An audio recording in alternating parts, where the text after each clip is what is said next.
Hello, good morning. So for today's vlog, so magkuhan ko, mag-change ko mga curtains sa balay, sa mga kwarto.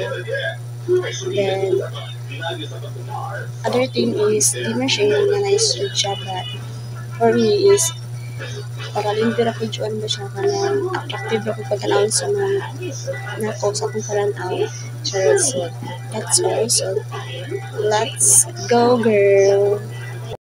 Ako din ang nung buhaton guys, isang tangon ako ni Cortinas sa akong pinilo. So, ayun yung bata niya ako mga pinilo guys sa is wala na ako na siya nataro ang plaster. O, ako lang si Machikon guys sa akong makita niyo yung series. So, pag kanya akong resulta sa akong Cortina guys is color pink na pagka heart or something like po. Red na pa siya yung mga rose na may char. So, ina niya akong Cortina guys. So, karana ni siya guys. So, na siya yung mga story ng Cortina hano kay napakumamaan So, kaning Cortina is meaningful di kay namin siya kay since sa balay pa na siya so nagigamit na ako ng sulay sa akong gama so handle karon nagigamit pa siya na ako so that's it. Then masunod na po ko sa next side na po nga pag-design.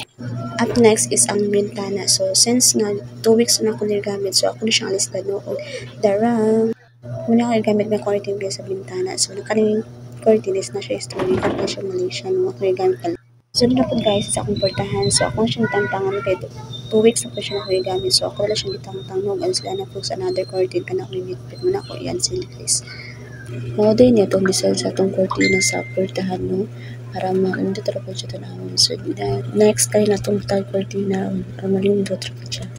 Ginanay na siya na ako sa pag-design ang ako ang kana. So, ako nakita sa previous, may ginala siya na ako pag-design. So, makita na ninyo ang whole nga background ana. Ang the last part kanina jud ako ang designan. Og kanina ang itsura ani guys na full background na jud ni ani. So muna gyud na siya.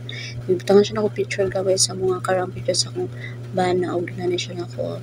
Dayon nakita jud na simple siya but at least malindot-indot siya tanaw no sa akong pananaw no. So na siya something like creativity. So na siya pagka simple and that's all.